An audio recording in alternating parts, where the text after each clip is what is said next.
Kawadhi nyime jatend migawo mar Ohala e sirikand kaunti ma Homa Bay Polycarp Okombo ema koro dhi bedo spika manyien e od bura mar kaunti no bang' MCAs yiere gi ombulu 46 kuom 51 mondo kaw thuolo manyocha odong' nono tok spika Julius Gaya Gwetao.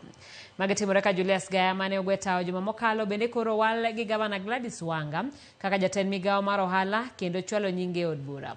Jafo mar Walia Beach miwa ler mar wachno. Juma achiel bang' gwetao mar Julius Gaya kaka spika od bura mar kaunti ma Homa Bay. Od bura no kawuono ne yudo spika manyien ma en Polycarp Okombo mane oyier gi ombulu 46 kuom MCAs 51 mano go ombulu e chenro mar yiero spika manyien mano time od bura no kinyi ma kawuono. Okombo osebedo jatend migawo mar ohala sirikand kaunti ni kuom higni 2 ka koro bedo jatelo mar 2 mowuok e bar sirikal kata executive madhi tiyo od bura no bang' yiero mar Huntington Day mane en apisa migawo mar lope sirikand kaunti ni masani en karan mar od burano kane osingo tiyo kanyakla gi MCAs madongo od burano. Mokwongo agone Nyasaye erokamano kuom rita machopo odiechieng' ma kawuono ni. Mar ariyo agone MCAs erokamano maduong' sana kuom gima gitimona ma ginyisa ni gigena omiyo giyiera odiechieng' ma kawuono ni mondo abed the speaker.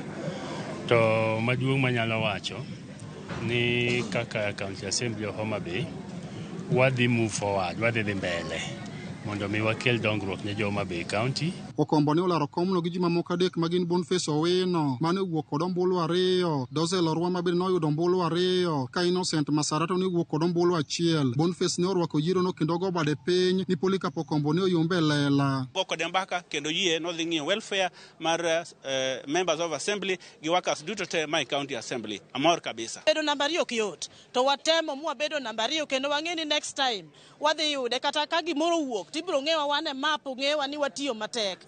Jatend kweth mathoth e od burano Richard Ogindo ne okoni MCAs ne winjo matek e kinde ma Gaya ne en spika e od burano kane okoni Gaya ne chalo chwarni mano osebedo ka kayo MCAs kata kamano ne otamore fulo gimomiyo ne gidwa theche okia PC. Members wage chien kanyo winjo matek kabisa. Chware nyalo kaye ot to mbaka tego nikech in gi lewni ma samore nyiewo korea nyien ndie dendi kata be ni chwarni nyo kecho to jowage nyo kweya. But it is good. Jomoko nyo penjo ni tang'o miyo speaker resign. Mano penjo. Kopo na resign ni attenda my resignation as a majority leader.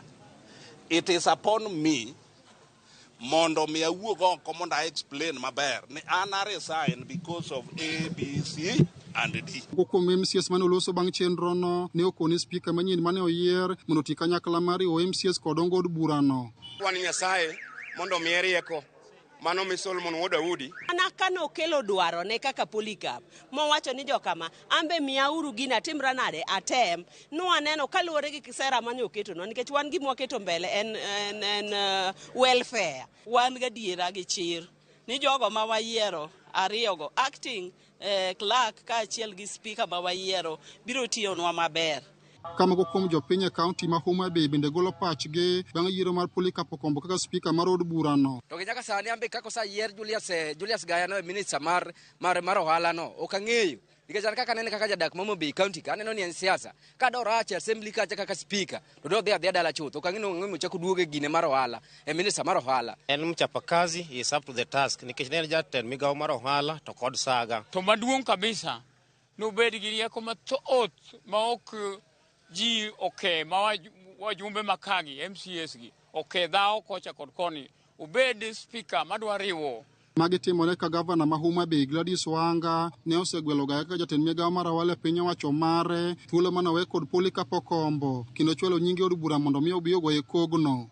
Bang' yiero mar Polycarp Okombo kaka spika manyien od bura mar kaunti ma Homa Bay ka MCAs od bura ni koni gigeno ni moko kuom chandruoge ma gisebedo ka gineno biro rumo sama koro Polycarp Okombo chako tich ayanga kaka spika od bura ni. Walia Beach, Ramogi TV, Homa Bay.